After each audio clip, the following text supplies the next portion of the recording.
Hello student, this is Mehnaz Khan. Student, I welcome you in second part of the chapter, A Truly Beautiful Mind. It is about Albert Einstein.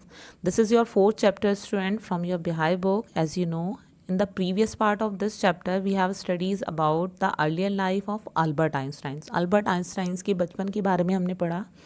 हमने जाना कि Albert Einstein जो हैं वो बचपन में कैसे थे. अल्बर्ट आइंस्टाइन्स को उनकी फैमिली, उनके पेरेंट्स, स्पेशली उनकी मदर एक फ्रीक समझती थी. फ्रीक क्या होता है? जो एबनॉर्मल बच्चा होता है, वो उसको नॉर्मल नहीं समझती थी, क्योंकि एक तो उनका सर बहुत बड़ा था और 2.5 साल की उम्र तक भी उन्होंने बोलना स्टार्ट नहीं किया था. और जब बोलना शुरू किया था तो वो हर चीज़ को डबल बोलते थे. उनके जो क्लासमेट्स हैं, जो उनके फ्रेंड हैं, चिल्ड्रन बचपन में जो थे, वो उनको ब्रदर बोरिंग बुलाते थे. कोई भी उनको लाइक नहीं करता था, लेकिन वो अपने आप में खेलते रहते थे. मैकेनिकल टॉयज़ को बहुत पसंद करते थे. और उसके बाद धीरे धीरे, लेकिन ऐसा नहीं होता है कि वो बहुत डल स्टूडेंट थे, वो जीनियस थे. उन्होंने वायलिन प्ले करना सीखा 6 ईयर की एज से ही, अपनी मदर की विश को पूरा करने के लिए. और वो एक बहुत ही जीनियस स्टूडेंट प्रूव हुए. फाइनली वो अपनी स्टडी पूरी कर लेते हैं, स्कूलिंग पूरी कर लेते हैं. फिर वो जूरिक की यूनिवर्सिटी में पढ़ते हैं, जहाँ पर उनकी एक फ्रेंड बन जाती हैं, माइल्वा मैरे, जो कि उनके जैसी थिंकिंग रखती हैं.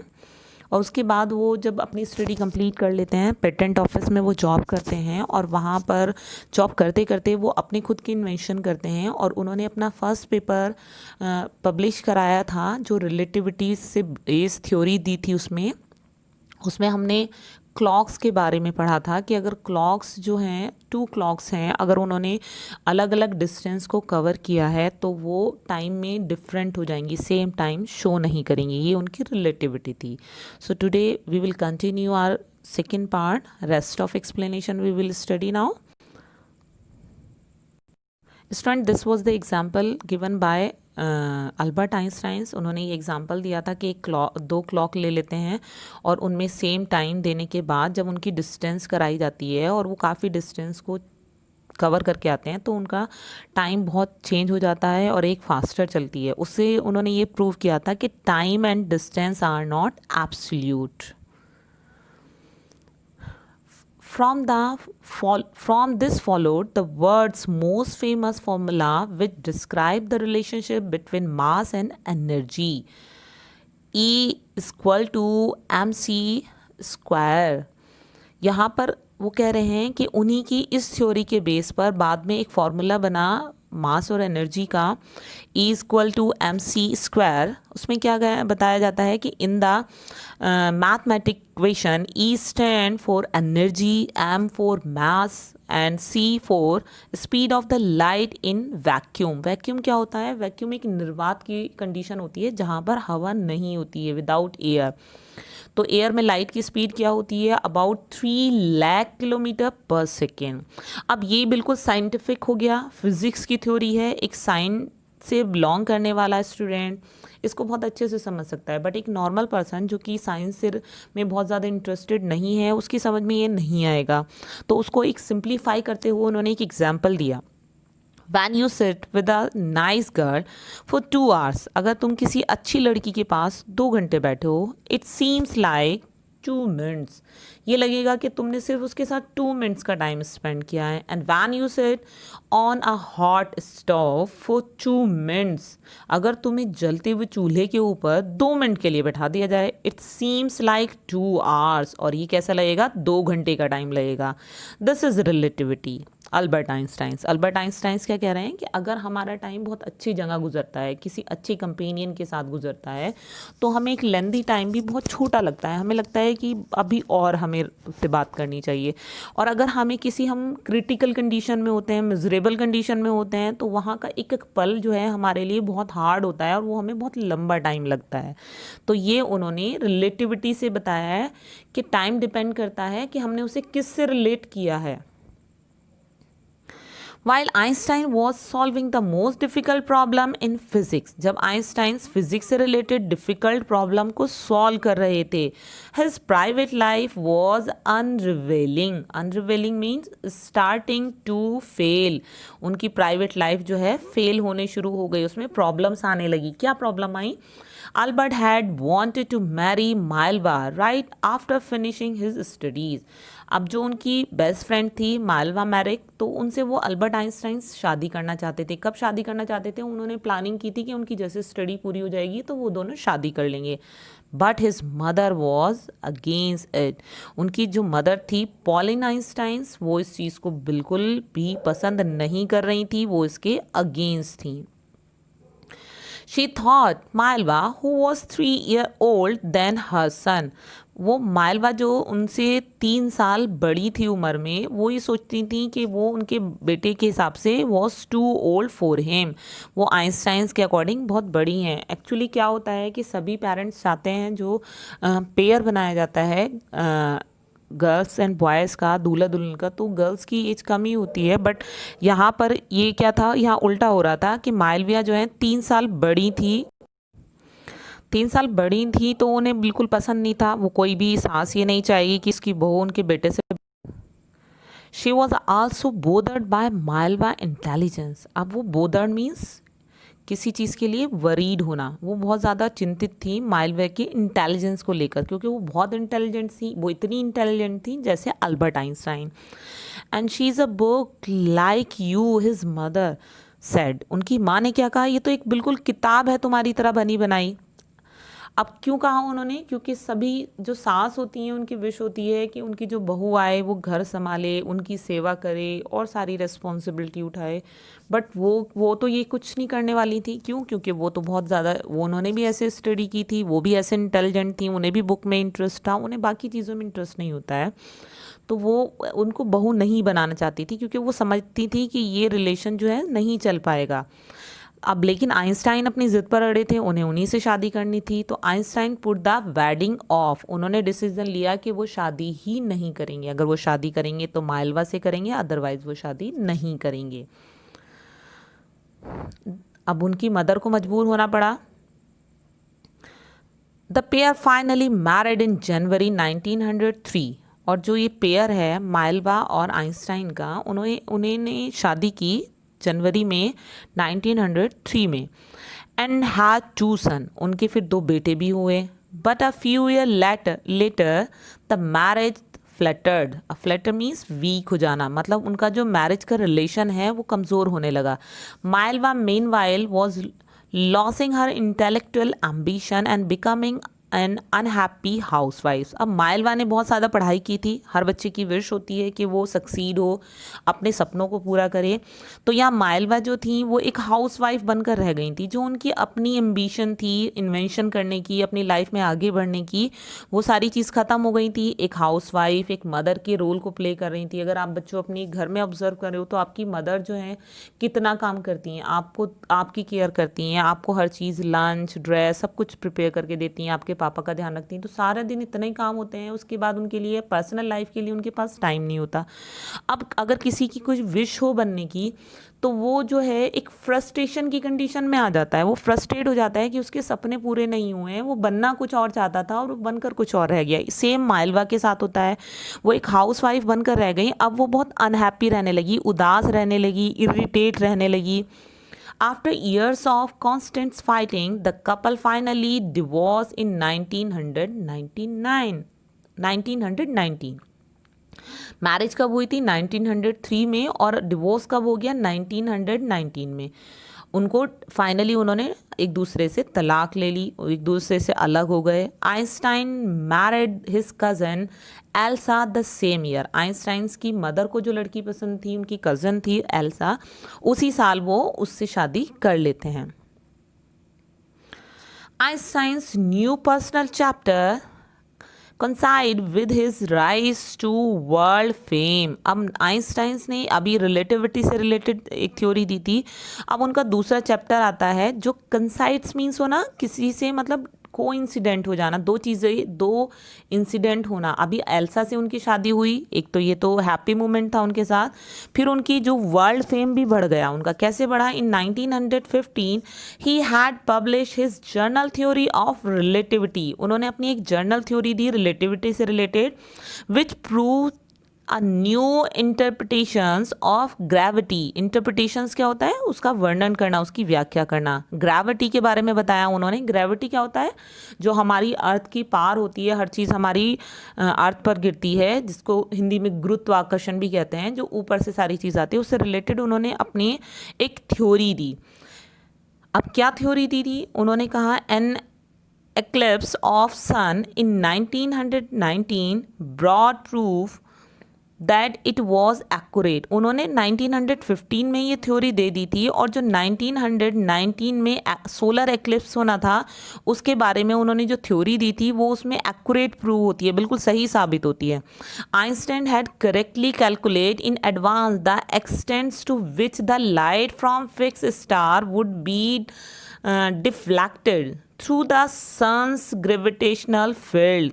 आइंस्टाइंस ने 1915 में ये करेक्ट कर दिया था, ये कैलकुलेट कर दिया था कि जो स्टार्स हैं उनका जो डिफ्लेक्टेड है, means change direction, become it hit something, means सब कुछ जो चेंज डायरेक्शन होती है उसके बारे में उन्होंने कैलकुलेट करके बता दिया था। जो सन का जो ग्रेविटी पावर होती है उसके बारे में बताया था। And the newspaper proclaim his work as a scientific revolution.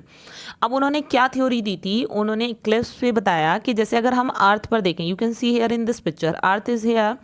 अब अर्थ, ये टू स्टार दिया है, उसकी जो लाइट है वो रिफ्लेक्ट किससे होती है? सन है ये यहाँ पर, इससे रिफ्लेक्ट हुई। तो अब अगर हम अर्थ से देखेंगे तो हमें वो स्टार यहाँ नहीं दिखाई देगा, वो हमें यहाँ दिखाई दे रहा है, उसकी डायरेक्शन हमें चेंज दिखाई दे रही है। This was the theory of Einstein. यहाँ पर क्यों है ये सन की जो है ग्रेविटी से रिलेटेड जो पावर है उसके फील्ड को शो करता है कि वो जो सन है उसकी पावर के बेस पर जो है उसका रिफ्लेक्शन दूसरी जगह दिख रहा है। अब ये थ्योरी बिल्कुल सही साबित होती है कि इसमें इसकी डायरेक्शन में कितने डिग्री का चेंज होता है, ये भी उन्होंने 1915 में कैलकुलेट करके बता दिया था, और जबकि ये हुआ कब है? 1919 में। तो ये एक बहुत बड़ा इन्वेंशन था, और एक न्यूज़पेपर ने ये प्रोक्लेम किया, ये अनाउंस किया कि जो उनकी ये थ्योरी है क्या है? ये आ साइंटिफिक रेवोल्यूशन। रेवोल्यूशन होता है एक क्रांति, साइंस के क्षेत्र में क्रांति ला देने वाला इन्वेंशन उन्होंने किया। Einstein received the Nobel Prize for Physics in 1929।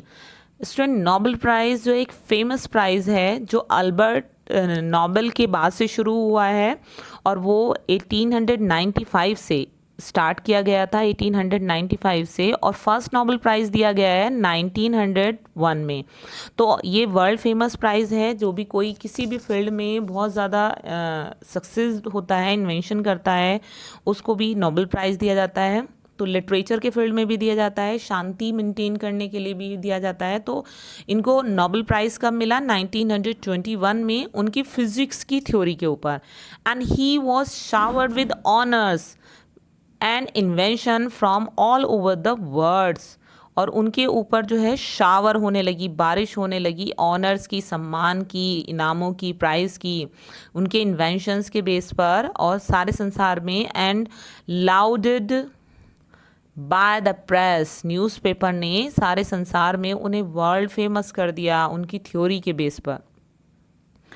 When the Nazi came to power, उसी टाइम क्या था? वो सेकेंड वर्ल्ड वार से पहले का टाइम था। तो जब नाजीवादी लोग थे, नाजी जो है उनका जो लीडर है एडोल्फ हिटलर है, यू कैन सी हियर। और एक हिटलर जो था एक बहुत निरंकुश शासक था, बस उसे जीतना उसकी मंजिल थी, चाहे उसके लिए कितनी लाइफें जाएं। वो एक बहुत ही क्रूर कह सकते हैं एक शासक था।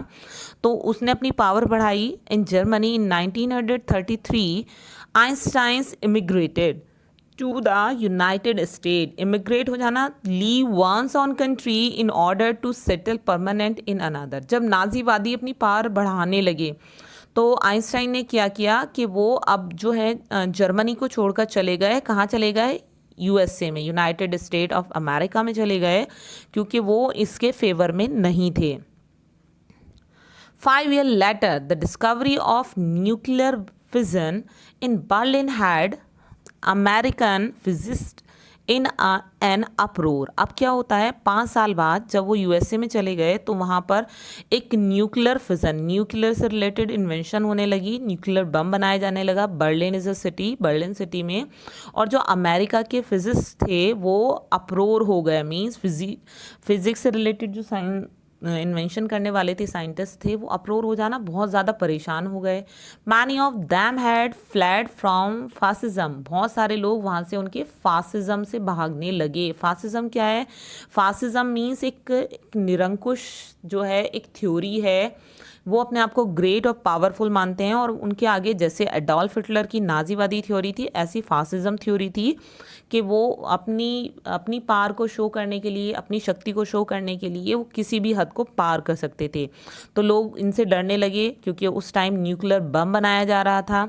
Just as Einstein had and now they were afraid the Nazi and could build and use an atomic bomb। अब उन्हें क्या लगा कि फांसीवादी जो लोग हैं वो एटॉमिक बम का यूज़ कर सकते हैं, तो सारे जो साइंटिस्ट थे उस चीज़ से बहुत ज़्यादा परेशान हो गए।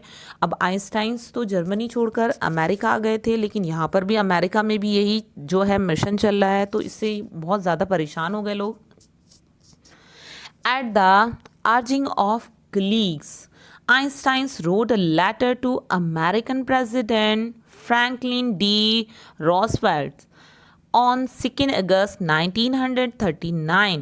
अभी जब उनके कुलीग्स थे जो और दूसरे साइंटिस्ट थे अल्बर्ट आइंस्टाइन के, उन्होंने अर्ज किया, रिक्वेस्ट किया आइंस्टाइन से कि आप बहुत फेमस है, आपकी थ्योरी, आपको इतने सम्मान मिले हुए हैं, एक रेपुटेड पर्सन है आप, तो आप एक लेटर लिखें। किसको लेटर लिखवाया? अमेरिका के जो उस टाइम प्रेसिडेंट थे फ्रैंकलिन डी रॉसवेल, उनको उन्होंने 2 अगस्त 1939 में एक लेटर लिखा, इन विच ही वॉर्न, उन्होंने उसमें क्या कहा, a single bomb of this type, जिस तरह का इन्वेंशन हो रहा है जर्मनी में न्यूक्लियर बम का, अगर इस तरह का एक सिंगल बम भी एक्सप्लोडेड इन पोर्ट, किसी पोर्ट पर, किसी पत्तन पर अगर उसका धमाका कर दिया जाए बंदरगाह पर, might well destroy the whole port together with some of the surrounding territory. उन्होंने क्या कहा, उस पोर्ट को बिल्कुल ख़त्म कर देगा वो, और साथ साथ उसकी जो सराउंडिंग एरिया है, आसपास की जगह है, वो भी ख़त्म हो जाएगी। You can see here is the president of Franklin D Roswell, उन्हें ये लेटर लिखा गया। उन्हें लेटर क्यों लिखा गया? क्योंकि प्रेसिडेंट जो होता है, चीफ होता है किसी कंट्री का, तो वो राष्ट्रपति जो है उस चीज़ को रोक सकते थे, उसको इन्वेंशन को स्टॉप कर सकते थे, इसलिए उनसे रिक्वेस्ट की गई। He wrote, his words did not fail to have an effect। उनके वर्ड्स का इफेक्ट फेल नहीं हुआ। The American developed the atomic bomb in a secret project of their own। America ने उसको पॉजिटिव ना लेकर उसको निगेटिव लिया, उन्होंने चुपचाप सीक्रेटली अपना एटम बम बनाया and drop it on the Japanese cities of Hiroshima and Nagasaki in August 1945। You can see here Nagasaki and Hiroshima, जो जापान के जो फेमस सिटीज़ थे। अमेरिका ने क्या किया, अभी जर्मनी तो अभी न्यूक्लियर बम ही बना रहा था, उसने तो कहीं एक्सप्लोर नहीं किया था, लेकिन अमेरिका ने क्या किया, चुपचाप एटॉमिक बम बनाया और उसको एक्सप्लोर कहाँ किया, जापान की 2 सिटीज़ में। This was the time of second world war का टाइम था। उस टाइम जो वर्ल्ड की कंट्रीज़ थी वो 2 ग्रुप में डिवाइड हुई थी, तो अमेरिका ने जापान के अगेंस्ट अटैक किया, जापान की 2 सिटीज़ पर अटैक किया, और ये इतना हॉरेबल अटैक था कि वहाँ पर सब कुछ ख़त्म हो गया, और गैसेस का इफ़ेक्ट वहाँ इतना है कि अभी भी वहाँ पर हेल्दी लाइफ नहीं है। उसका कहा जाता है कि अभी भी वहाँ के जो पीपल्स हैं उससे अफेक्टेड हैं, उनके बॉडी ऑर्गन्स पर उस चीज़ का गलत असर पड़ता है। Einstein was deeply shaken by the extents of this destruction। अभी ये जो डिस्ट्रक्शन हुआ है, तबाही हुई है, इससे जो आइंस्टाइन है बहुत ज़्यादा से प्रभावित हुए, बहुत दुखी हुए। This time he wrote a public missive to the United Nation. अब उन्होंने एक पब्लिक मैसिव लिखा, पब्लिक मैसिव एक letter specially long and official public की साइड से, और वो किसे लिखा? United Nation. यूनाइटेड नेशन जो सेकेंड उस टाइम वर्ल्ड वार के अगेंस्ट जो है एक यूनाइटेड नेशन नाम की एक ऑर्गेनाइजेशन बनाई गई थी, और वो एक तरह से ये समझ लीजिए कि एक इंटरनेशनल लेवल पे कंट्रीज़ को कंट्रोल करने के लिए एक ऑर्गेनाइजेशन बनाई गई थी। तो उसके लिए उन्होंने लेटर लिखा। In it he propose the formation of a world government, और उसमें उन्होंने एक प्रपोजल रखा, एक सुझाव दिया कि एक वर्ल्ड गवर्नमेंट होनी चाहिए जो सारे संसार के देशों को कंट्रोल करके चले। Unlike the letter to Roosevelt, this one made no impact. लेकिन जैसे कि उन्होंने राष्ट्रपति को, प्रेसिडेंट थे अमेरिका के, उन्हें लेटर लिखा था, इसमें भी कोई इफेक्ट नहीं हुआ। मीन्स यूनाइटेड नेशन में लेटर लिखने के बाद भी उसके अगेंस्ट कोई भी कदम नहीं उठाया गया। But over the next decade आने वाले 10 सालों में Einstein got ever more involve in politics. अब आइंस्टाइन जो हैं, अब साइंस में तो वो जीनियस थे ही, अब वो पॉलिटिक्स में भी घुसे, agitating for an end to the arms build up and using his popularity to campaign for peace and democracy। अभी क्या किया उन्होंने? अब उन्होंने साइंस में बहुत इन्वेंशन किए, लेकिन उनके विशाल हृदय की बात शो की जाती है कि वो ह्यूमैनिटी के लिए खड़े हुए, वो पॉलिटिक्स में आए कि ये लीडर्स क्या कर रहे हैं, ये कंट्री क्या कर रही है। उन्होंने एक कैंपेनिंग चलाई, एक मिशन चलाया जिसमें वो दुनिया में शांति और डेमोक्रेसी, गणतंत्र बनाए रखने के लिए फेवर में थे। वो इसके खिलाफ उन्होंने आवाज़ उठाई, एक ग्रुप चलाया कि जो आर्म्स बिल्ड है, जो हथियार बनाने की होड़ शुरू हो चुकी है देशों में, उसको रोक दिया जाए, नहीं तो सारी मानवता ख़त्म हो जाएगी। यहाँ पर उनके माइंड की ब्यूटी दिखाई दे रही है। वो सिर्फ अपने बारे में नहीं सोच रहे हैं, वो क्या सोच रहे हैं? वो सारी दुनिया के बारे में सोच रहे हैं कि दुनिया सेफ रहनी चाहिए।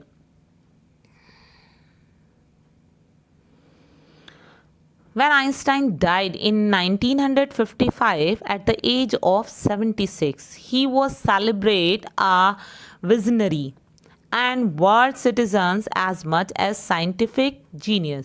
अब आइंस्टाइंस की डेथ हो जाती है 1955 में, और उनकी उस टाइम एज होती है 76, and he was celebrated as a visionary. उन्हें एक विजनरी माना जाता है। विजनरी क्या होता है? A person who can think about the future in an original and intelligent way. वो सबके फ्यूचर के बारे में सोच रहा है और बहुत ही अच्छे तरीके से सोच रहा है। And world citizen as much as a scientific genius, और उन्हें वर्ल्ड सिटीज़न माना गया। सारे देश का नागरिक, किसी एक कंट्री से बिलोंग करने वाला नहीं माना गया, क्योंकि वो सबके वेलफेयर के बारे में सोच रहे थे। वो साइंस के फील्ड में तो जीनियस थे ही, लेकिन वो साथ साथ क्या है, ह्यूमैनिटी के फील्ड में भी जीनियस थे। उन्होंने अपने माइंड की ब्यूटी दिखाई। उन्होंने कभी किसी के साथ बुरा नहीं किया, किसी गवर्नमेंट के साथ मिलकर ऐसे इन्वेंशन को सपोर्ट नहीं किया जो ह्यूमैनिटी के अगेंस्ट हो। वो सारी मानवता को सुरक्षित रखना चाहते थे, इसीलिए पॉलिटिक्स के फील्ड में आए। उन्होंने जो ये बम बनाने वाली और वेपन्स वाली होड़ कंट्रीज़ में चल रही थी, उसको रोकने की पूरी कोशिश की। Hope student that you have understood the explanation, all the words meaning. Thank you student. Have a good day. Bye bye.